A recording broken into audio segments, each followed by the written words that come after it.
Hello and welcome to Reverse ASMR.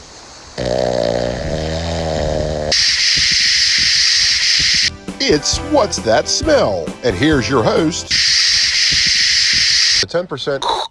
And that was Pretty Pleased with their new hit, It Only Hurts When I Live.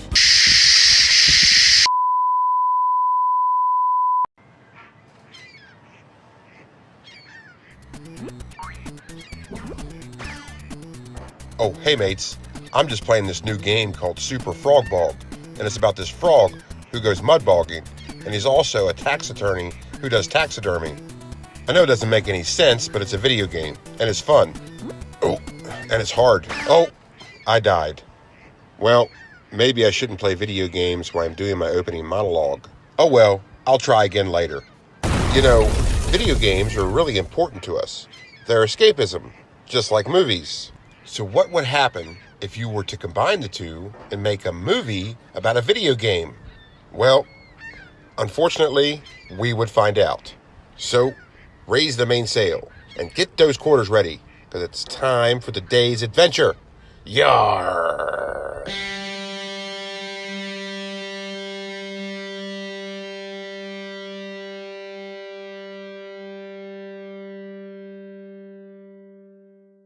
Video games, video games, video games. Ever since 1972, with the release of Pong, video games have been a huge part of our lives. Whether it be with arcades or home consoles, video games have always been there for us, and we have always been there for them. And since they were so popular, of course there was going to be merchandise, and of course there was going to be cartoons. Cartoons like Pac Man, which aired from September 25th, 1982 to November 5th, 1983. And there's even a Christmas special for this, with Christmas Comes to Pac-Land. Now, the show itself was about Pac-Man and his family. Think about that. Pac-Man was just a circle, but was so popular that we actually cared about his backstory and home life. And that's true. Pac-Man was immensely popular, and of course, to the surprise of no one, it'll go down in history as one of the most famous video games of all time. And the series itself was never released on VHS, but Christmas Comes to Pac-Land was. And this VHS is actually pretty expensive. $35? Wow, I had no idea. Now, to be 100% accurate here, and I'm sure that's what you expect from a VHS show hosted by an asshole who dresses like a pirate, the Pac-Man cartoon was released in 1985 by World Vision Home Video in Australia only. It was simply called Pac Man and Family and contains several episodes and is actually so rare that it might as well not even exist. So anyway, as we all know, there were plenty of video game icons through the 80s that we all could have wasted our money on. There were plenty of other popular video game characters, so of course there was also cartoons for these. But instead of them all having their own cartoon show like Pac-Man enjoyed, they were all smooshed together in what was called the Saturday Supercade, which aired September 17th, 1983 to December 1st, 1984. And this show was comprised of little mini segments that featured the games of Frogger, Donkey Kong and Donkey Kong Jr., Q-Bert, Pitfall, and the massively underrated Kangaroo. Not that that's its actual title, that would be a bit wordy, but no, I mean that Kangaroo just got lost in the shuffle of so many other popular video games through the 1980s. But it stood proud right alongside Donkey Kong, Pac Man, and Q-Bert. Now the sad part is that Saturday Supercade was never released on VHS, but it was eventually released on DVD. Now, I don't really talk about DVDs on this show because, well, you can DVDs nuts. But when it comes to cases like this, they do have their value. And it is nice to know that you could spend your afternoon binge watching Q-Bert with a bunch of pizza rolls. Believe me, there's worse ways to spend your time. Yeah, like watching this show, you know what I'm saying? So yes, there were plenty of cartoons based on video games, and probably the strangest one was Pole Position, which first aired in 1984 from September 15th to December 8th. So it really didn't last all that long, but it certainly did make an impression. And I say it's strange not because it's bad, but because it has absolutely nothing to do with the video game pole position. But the studio wanted to cash in on the popularity of the video game, and the name was used under license from Namco, who held the rights to the game. And the show itself was very entertaining, and it's more of a sci-fi crime-fighting show that doesn't have anything at all to do with IndyCar racing. But it was very fun to watch and does have a very catchy theme song. Pole position, something else and something, pole position. And this show would never have a VHS of its own, but it was released on DVD. And so as the 80s marched forward, the Nintendo Entertainment System became more and more popular. So popular, in fact, that it got its own cartoon show with Captain N, the Game Master, which aired September 9th, 1989 to October 26, 1991. So it lasted quite a while as far as Saturday morning cartoon shows go, and the show featured a variety of different characters from a variety of different Nintendo games. And this cartoon actually has VHS, which is kind of hard to find and pretty pricey. $30. Holy shit. And one of the most popular Nintendo characters was Mario. So of course, he would have his own cartoon show with the Super Mario Bros. Super Show, which first aired in 1989 from September 4th to December 1st. So it really didn't last all that long, despite the popularity of the character. This show was pretty tremendous. It had these little live-action segments that starred Captain Lou Albano as Mario. And it even had guest stars like Cyndi Lauper and Elvira, Sergeant Slaughter, and even Rowdy Roddy Piper. And this show would go on to be released on VHS in many different volumes. And you can find these relatively easy today, and as far as the price goes, well, that just depends on who's selling. And there was another Super Mario Bros. Cartoon, The Adventures of Super Mario Bros. 3, which first aired in 1990 from September 8th to December 1st. So again, it didn't last all that long. And as the name implies, it's based on Super Mario Bros. 3. And there was VHS for this as well, and it seems to be a little harder to find than the Super Mario Bros. Super Show is. And then there was another Mario Bros. Cartoon with Super Mario World, and this first aired in 1991 from September 14th to December 7th. So again, didn't last very long. And what's really weird about this is that this show was never released on VHS over here in the States. It was released in the UK on VHS, but here in the US, Buena Vista Home Entertainment released the Christmas episode from Super Mario World, and the video is called Super Mario Bros. Super Christmas Adventures, that was released in 1994. And this is actually pretty hard to find, and if you do find one, it's pretty expensive. Okay, so at this point, the world has seen how video games translate over into cartoon shows. But how would video games translate over into the big screen with major motion pictures? Well, that would seem to be a lesson that can only be learned the hard way. And we're going to talk about it today, and we're going to talk about some shitty video game movies. In today's episode, The Vendetta Against Video Game Movies, Part 1.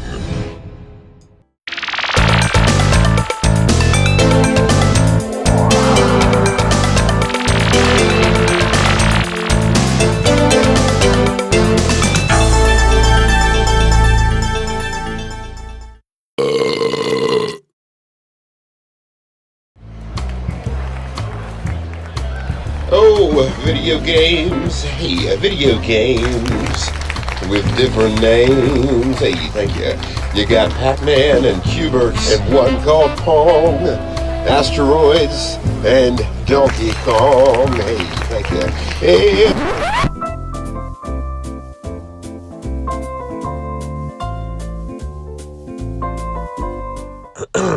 Excuse me.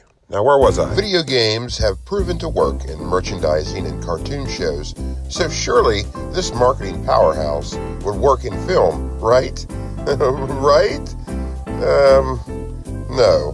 And we would be forced to find out with Super Mario Bros. The movie, which was released in theaters May 28th, 1993. Now, Mario has been a beloved character ever since he debuted in Donkey Kong in 1981. And back then, he was just known as Jumpman. Since then, Mario has starred in a multitude of video games and is still just as popular today. So a character that's so well known and loved would be a smash hit at the box office. You'd think, but no. You see, some things just don't work on film, and video games would prove to be one of them. People never expected there would ever be a Mario Brothers movie, and we never wanted one. The main reason being, we knew it wouldn't work. Take a look at the games. How would any of this imagery work in a live-action movie? The answer? It wouldn't, it doesn't, and it didn't. To make a movie about Super Mario Brothers, you'd have to make it conceptual. And boy, oh boy, that's what they did. How conceptual can you get? The movie had been described as subversive and weird, and that's indeed what it is. In fact, it's so far away from the source material, it makes you wonder if the producers had even seen the game. And it could be said that this movie could be about anything. All you'd have to do is change the names of the characters, and voila, you have a nice, fun, dystopian sci-fi adventure movie. And at its core, that's what it is. It's a fun movie. If you take the Mario pretense out of it, it's a neat little sci-fi picture. But since it's supposed to be Super Mario Brothers, it's pretty hard to watch. I mean, look at this stuff. This is supposed to be a Goomba. This is supposed to be King Koopa. And this is supposed to be the Mushroom Kingdom. And speaking of that, the sets of this movie had always reminded me of Blade Runner.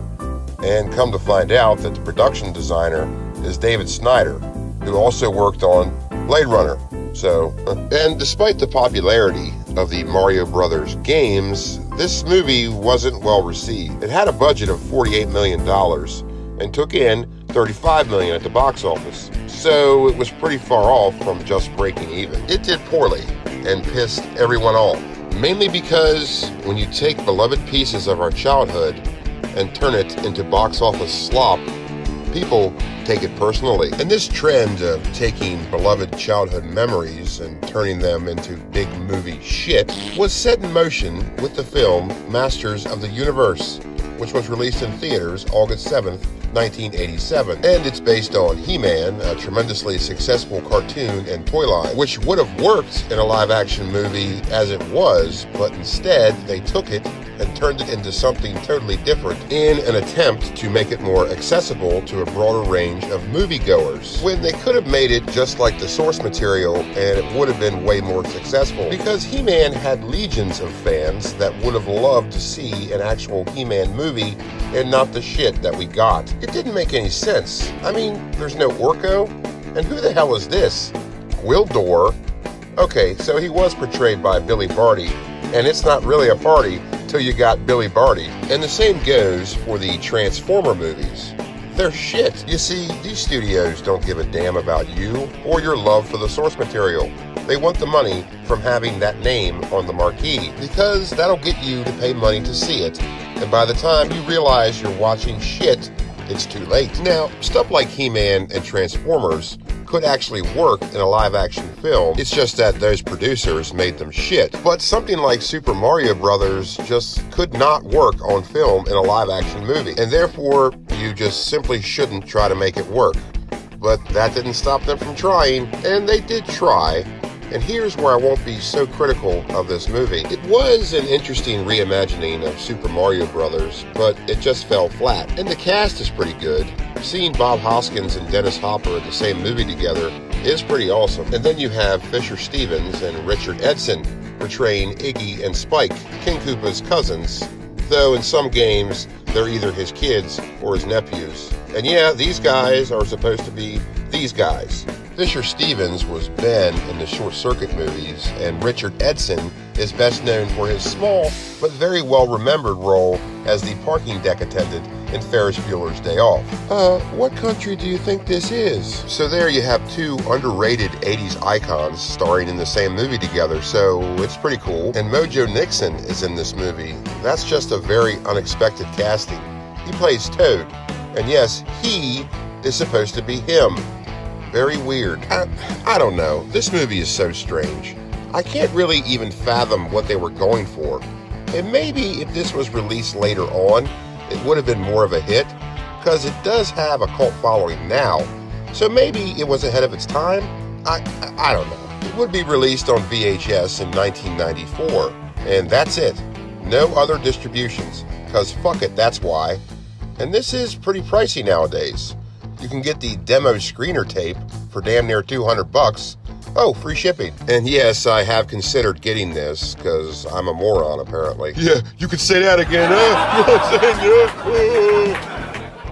So, Super Mario Bros. The movie would be the world's first experience with a movie based on a video game. And since it did so poorly, maybe that means no one else would dare make another movie based on a video game. Yeah, well, maybe, because they sure as hell did. And we'll talk about it when we come back. Stay right there, me hearties. Captain Adam's VHS pirate ship will be right back after these messages. Mother's Day is right around the corner, so celebrate Mom with the best chicken in the business. Greasy, salty, good. Save the trouble, let Bagok's Chicken do the cooking. Bagok's Chicken celebrating 20 years of health code violations. Whoops, I meant health code commendations. Greasy, salty, good. Things are right for the picking. Down here at Bagok's Chicken. At Bagok's Chicken, celebrate Mom with the Mother's Day special. That's the big Mother Clucker Bucket. 20 pieces of your guess is as good as mine for $24.99. Greasy, salty, good. And what better way to say I love you than with a 10-pound brick of slop slaw. Only $5.99 with the purchase of any Big Mother Clucker Bucket. Now through Mother's Day at Bagok's Chicken. Things are right for the picking. Down here at Bagok's Chicken. Attention, attention, stop what you're doing right now. If you've done anything in life, you might have been exposed to metagotagorphaline, and you may be entitled to compensation. That's right, you. Yes, you. You may have been exposed to metagotagorphaline. If you have to ask what it is, you've probably been exposed to it. You're sick as shit, and you may be entitled to compensation. If you've done anything in life, you may have been exposed to metagotagorphaline. You. Yes, you. You watching this, you may have been exposed to metagotagorphaline, and you may be entitled to compensation. Call the law offices of Dillon and Triceratops today. You may have been exposed to metagotagorphaline, and you may be entitled to compensation. Call the law offices of Dillon and Triceratops today. That's 1-800-TRICERATOPS. That's 1-800-TRICERATOPS. You may have been exposed to metagotagorphaline, and Dillon and Triceratops is here to help. Call today. It's Fat Boy Surplus! Fat Boy Surplus! Husky Boys Irregular Clothing Outfitters! Fat Boy Surplus! Fat Boy Surplus! Specializing in closeouts, irregulars, factory buyouts, and unclaimed freight, which means bargains for you! Shop Fat Boy Surplus! Fat Boy Surplus! And get Mega Deal! Mega Deal! And get all the things that nobody else wanted! We're the region's largest distributor of Fat Boy sizes! Fat Boy sizes! Like Huskies, Cadets, and so fat! All irregular, all factory buyouts that your kid will absolutely not like wearing! They'll hate them, but you'll love them! So come on down and get Mega Deal! Mega Deal! On irregular, itchy, scratchy, overly starched, and hardly made jeans, only $4.99. Mega deal. And 3-sleeve-it skateboard dude or radical alien t-shirts in an assortment of colors, only $3.99. Mega deal. And for a limited time only, get a 5-pack of fat socks, 2 for $5 or 5 for $2. Your choice. Mega deal. So shop Fat Boy Surplus. Fat Boy Surplus. Husky Boys Irregular Clothing Outfitters. And shop our new locations in Hamilton and Sharon Petersburg. It's Fat Boy Surplus. Fat Boy Surplus. Husky Boys Irregular Clothing Outfitters. Hey there, folks, it's me, Little Vino. Did you your car up again? Maybe it's overheating because you never flushed your radiator. Did you even know you're supposed to do that? Or maybe your transmission's up because you didn't know your car was a stick shift and you drove with it in first gear for 10 damn miles. Or maybe you need some body work done because you up your rear end backing out of a parking spot by smashing into some other car because you couldn't see because of all the damn stickers on your rear window. Bunch of stickers that say Save the Whales and all these avant-garde speed metal bands that nobody's heard of. Well, it's too bad you don't put as much effort into driving as you do letting the world know how unique and different you are. Well, whatever your stupid ass problem is, your car's up and I'm sure it's your fault. But I ain't here to judge. I'm just here to fix your car and serve you a nice cheesesteak while you wait. So come on down to Little Vino's Automotive Repair and Cheesesteak Emporium. We do all kinds of automotive repair and got lots of cheesesteaks. There's no job too small and no moron too stupid. We got the best cheesesteaks in the country in several locations to serve you better. So come on down, let me fix your up car and eat a nice cheesesteak. Just because you're a moron doesn't mean your taste buds are. Little Vino's Automotive Repair And Cheesesteak Emporium. Get ready to confess to fun. The Spanish Inquisition fun part. It's like medieval times, but only more accurate. Because here, you won't be treated like royalty. Because chances are, You are a shit-covered peasant just like the rest of us. ride the new Iron Maiden torture coaster. Torture coaster. Or ride the Rack and Roll and get stretched beyond belief. Rock and roll. And be sure to check out our new exciting Midway. And get some funnel cake. So come have a good time at Spanish Inquisition Fun Park. Confess to fun. Discount tickets available at participating Cowboy Pork Chops, Choke and Puke family restaurants. Confess To fun at the Spanish Inquisition Fun Park. We now return to Captain Adam's VHS pirate ship. Once you find the magic key, you gotta put it where? Whoa. Oh, hey mates. I'm just reading up on Super Frog Bog. I'm having a pretty tough time with it. It's a pretty hard game. Remarkably so, for being a game about something that doesn't make any sense. You know what else doesn't make any sense? Is why they make these video game movies so shitty. And I think the lesson here that they should have learned is just because you can do something does not mean you should. So, let's get back to the cavalcade of bullshit. And yo ho ho, back to the show. Yar. Before we go any further, I've got to clear something up real fast. In Super Mario Bros. The movie, Iggy and Spike are King Koopa's cousins. And as I had mentioned, in the games, they're either his kids or his nephews, depending on what game it is. And they're referred to as Koopalings. And ever since this movie was released, I was living under the assumption that Spike was a Koopaling, but it turns out he's not. There is no Koopaling called Spike. There's one called Iggy, but there's no Spike. One of the many enemies you encounter in certain levels is called Spike, but there is no nephew or child of King Koopa named Spike. So that's just one more point that makes Super Mario Bros. The movie make no sense whatsoever. Why only use one of the Koopalings? You literally had 7 others you could have chosen from. It's just one of those things we've always went with. You see Iggy Koopa and you assume that Spike Koopa is a Koopaling too, but he's not. He's just a normal enemy. So I don't understand why one of the main villains would be just a common enemy you would find in any level of the game. It makes no sense to me. Well, I think we've had enough fun at this poor movie's expense. So let's move on and continue our little happy hayride of happy horseshit with Double Dragon the movie, which was released in theaters November 4th, 1994. But before we go any further, let's start with some backstory. The year was 1987, and by this time, arcades had been jam-packed with space battle games, puzzle games, and odds and ends. It was then, at this moment, that a game would come along and change the landscape. In that game was Double Dragon. This game was so popular, and dare I say, influenza. Oh, sorry, I misread that. Dare I say, influential, that it started a whole new genre of video game. And this would simply be called beat-em-ups. And this genre would prove to be immensely popular, that for years to come, other games would add to this style of video game, including licensed material like the X-Men, Spider-Man, Teenage Mutant Ninja Turtles, and even The Simpsons. Double Dragon was a tremendous success, spawning many sequels, and was well known throughout the arcade world. Its concept and imagery would work terrifically on film. Certainly, it would be a great action movie. I mean, it just writes itself, you know? And somebody couldn't possibly fuck this up.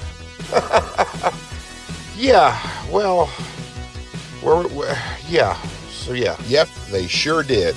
And it takes a special kind of talent to fuck this up. And even if you watch this movie without knowing anything at all about Double Dragon, you still ask yourself, what in the bloody hell did I just watch? I mean, it's really hard to believe that people would waste money making this film, let alone people wasting money to go see it. And not too many people did go see it. It was made for a budget of $7.8 million and only took in an estimated $4 million at the box office. So, bombs away. But before I take a big dump on this movie, let's discuss a little more backstory. In 1993, there was a resurgence of commercial interest in Double Dragon, with Double Dragon, the animated series, which was a bright and shiny afternoon cartoon show that aired from September 12th, 1993 to December 4th, 1994. It was an action-packed cartoon, but as you can tell, didn't have much to do with the game. I mean, they had magical powers and... what, they got swords now? But it was what it was. and that was to sell toys. Yes, there were action figures for this, and this all breathed new life into a video game franchise that didn't really need it. And I don't mind this cartoon, it's for kids. Though it didn't need to be based on Double Dragon, it could have been its own thing. But here's what I do mind. It's the damn movie. And yes, I do blame the cartoon for this movie ever being made. And though the movie has nothing to do with the cartoon, no studio was going to touch any kind of dark Double Dragon movie so long as there was a cartoon about it. Nobody wanted that kind of heat from parents, and I really can't blame them. And so that's why we didn't get an R-rated, dark and violent Double Dragon movie, like we wanted. But because the cartoon show existed at the same time this movie was released, the studio felt it needed to make the movie bright and cheery and cheesy and corny and stupid and dumb and stupid and pointless and having nothing to do with Double Dragon whatsoever. Stupid fucking awful pile of bullshit that reminds you more of Annie than it does Double Dragon. And what the hell is this? Are these guys supposed to be Billy and Jimmy Lee? Yeah, they are. These are the main characters. These guys are supposed to be these guys. And what the hell is this? What is this? And oh, for fuck's sakes, Alyssa Milano's in it. Oh, she is just awful. But hey, Robert Patrick is in this. Yeah, Robert Patrick, the guy who played the T-1000, and then later he played Johnny Cash's dad in Walk the Line. He's in this, and I'm not too sure why, and neither is he. Yeah, this movie is horrible, with a capital suck. And it would go on to be released on VHS by Universal Home Video in 1995. And then for whatever reason, it had another VHS distribution in 1997 by Good Times Home Video. And if by some chance you do want one of these, it'll run you around $10. And this was also released on Laserdisc, but so was Super Mario Brothers, so, Laserdisc isn't really that discerning. I'm not saying there shouldn't have been a Double Dragon movie, it just shouldn't have been this one. And I think if they would have made a Double Dragon movie, say, in 1989, we may have gotten the dark and gritty one that we wanted. But again, much like the Super Mario Brothers movie, no one was really asking for this. But I mean, if you're gonna make one anyway, at least make it good. Jeez. And this movie really has no redeeming value whatsoever. It's pretty unforgivable. And when it comes to video game movies, this makes the Super Mario Brothers movie look like Taxi Driver. Why is this based on Double Dragon? Super Mario Brothers the movie is a bit shit, but at least it has a little something to do with the game it's based on. This tripe never even comes close to showing any similarities to the game. It's insulting that they took this proud, well-known, and well-loved game and mixed it up with this shit. This quote-unquote movie could have been about anything. Instead, they took the name of a great video game franchise and turned it into a rancid wretch of rotting revenue, knowing full well they were making a shit flick. Super Mario Brothers the movie has some good qualities, and even most of the movies I'll be talking about in part 2 have redeeming traits, but this has nothing of value whatsoever. It is by far and without a doubt the worst of all the video game movies. Worst of all the video game movies. Worst of all the video game movies. I'm done with this filth.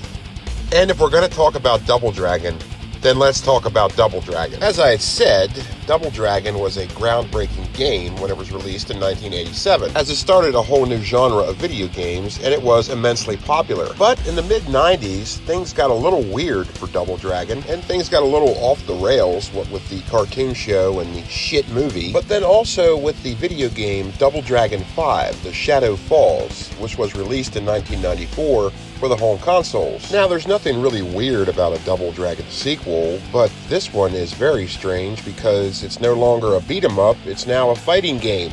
So it switched genres. And fighting games were immensely popular in the early and mid-90s, mainly because of Street Fighter II. And so the Double Dragon franchise tried to capitalize on the popularity of the fighting game genre and kind of be like Street Fighter II, but this game is no Street Fighter II. As this game is widely regarded for being very shitty, but as shitty as this game is, it's still better than the fucking movie. And this game is based on the animated series, and so by this time, Double Dragon was sort of unrecognizable. And what's weird about this is that technically, this is a video game that's based on a video game, so that's pretty fourth dimensional. But hey, this game was shitty, sure, but, they were trying something new and it just didn't work, and, you gotta give them credit for that. And again, it's still better than the fucking movie.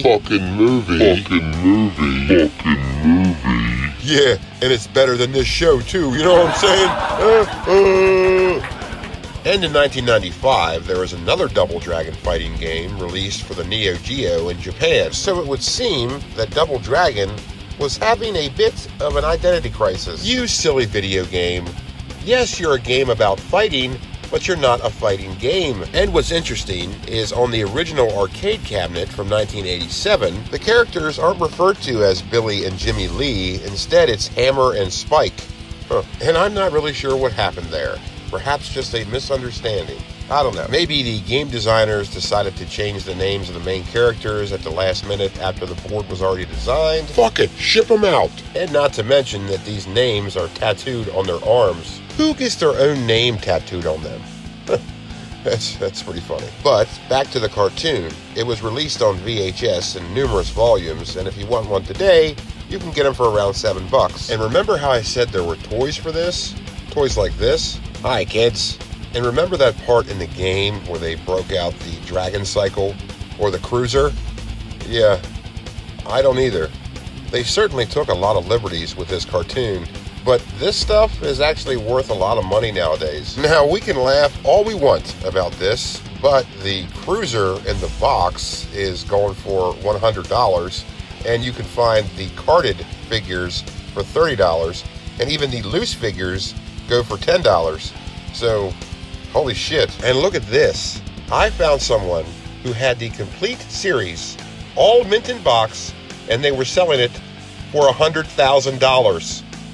Whoa. Now, I can't figure out what's harder to believe, the fact that somebody had the complete series of all these, or if they're selling it for that high of a price. And here's something I never knew even existed. There was a Double Dragon board game released in 1989 by Tiger, and it appears to be based on the Nintendo version of the game because it has the same box art. And you can find the complete board game today for around $80. Now, if you collect board games, you'll realize how hard that is to find a complete game. And speaking of toys, let's switch our focus back to the Super Mario Brothers movie.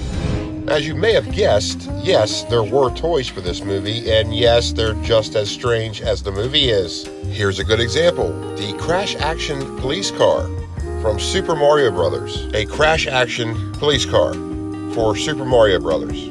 Yeah, you remember that part in the game, right?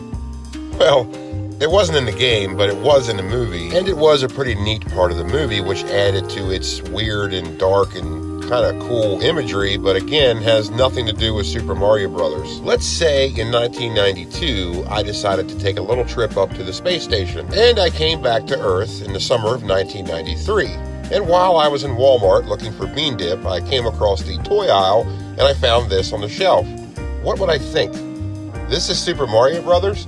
I would have felt like I missed a lot. In fact, I probably would have thought I came back in a different dimension. But the toys were pretty accurate to the movie, and that's not really saying much because the movie is kind of batshit crazy. And speaking of batshit crazy, check out what some people are selling this stuff for today. You can get a mint on card Mario figure for $100, or you can get a Goomba figure with absolutely nothing included for $130. Oh, Super Mario Brothers the movie walkie-talkies. Well, anyways, I gotta close out today's show because, well, I'm just out of time. In fact, that's why I've decided to make this episode a two-parter, because I just can't fit it all in one episode. Because there's just a lot to explain as to why these movies just aren't any good, because our expectations are so high, because we love these games so much. And we didn't want movies of them, but since you made them, we had pretty high hopes, and they ruined them. So, would there ever be a good video game movie? Would any of the movies I'll be talking about in part 2 redeem themselves whatsoever? Well, we'll have to find out. It might not be game over just yet. So be sure to tune in To the Vendetta Against Video Game Movies Part 2. Only on Captain Adam's VHS pirate ship. Goodbye for now, mateys. Have a good day.